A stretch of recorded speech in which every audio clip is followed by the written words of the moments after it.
Meal 1 post-refeed. Grits and chicken. Pre-workout meal apiece. Post-refeed, leg day about to commence. Let's fucking kill this one.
Checking in with you guys for this post-refeed legs and biceps session. As you can imagine, I was pretty damn excited to get in here and get this lift underway with some solid weight and some solid volume because, as you can imagine, after a refeed, you have a lot more energy than when you're just dieting every day.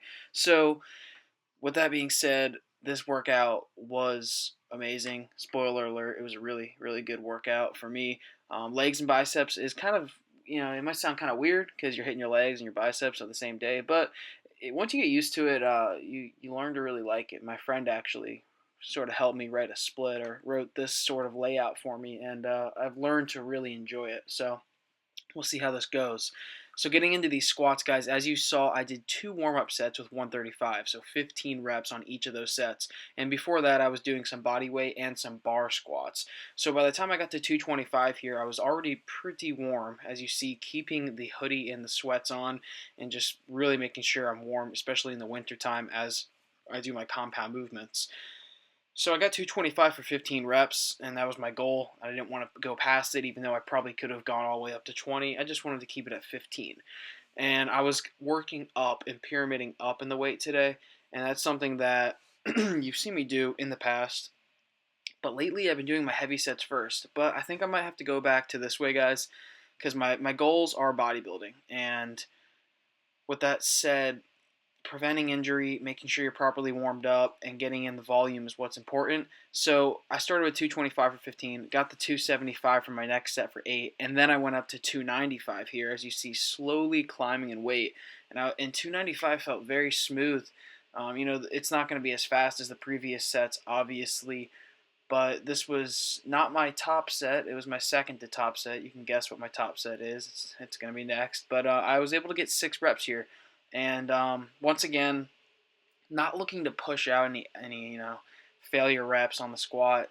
Not until I get to this top set, which I'd say is pretty much an RPE of 9 to 10 on this very, very top of the pyramid as far as weight goes. For my 5 to 7 total sets of squats that I did do, I did this weight 315 pounds for 4 reps. Now, the most I've ever gotten for 315 for was 6, and lately I've been hitting it for 5s, and that's fresh. So if you take into account the fact of all the sets that I did and all the volume I got in, and for my body, I see that as a PR just because of how much workload I was able to push through. And believe it or not, for the first time ever, my neck sort of got like torn up by the bar. So I did one more set here. I just dropped down to 225 for 10 reps.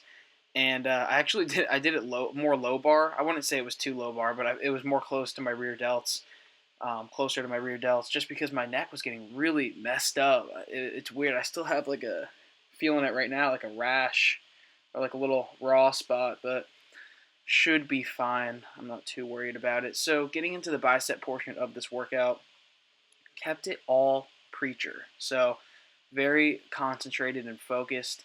And yeah, I'm not going extremely light for these first few sets. I am using some decent weight. So 35s here.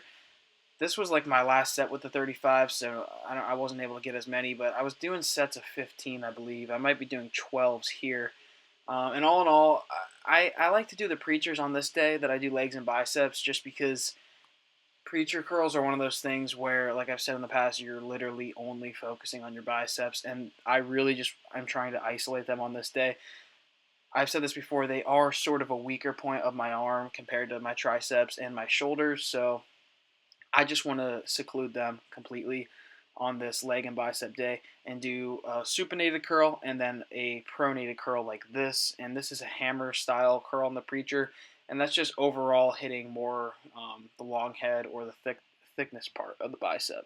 So I was playing around with this thing, and this lighting kind of makes my arms just look like two like fat blobs, which is kind of funny. But this hammer curl bar, whatever you want to call it, it's actually felt pretty solid. And you can kind of play around with your elbow position. If it feels comfortable for you to go with narrow elbows, then I suggest doing it, because you do get a pretty sick pump doing that, and I was enjoying it. So I decided to do my bicep movements back to back. I did like 4 sets of each of those, and then I was just calling it for biceps, and I went back to legs and hit the leg press very light.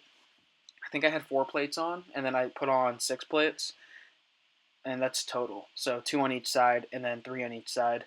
And I was doing like 4 sets total in the 20 to 30 rep range, and just trying to feel the squeeze everywhere in my lower body.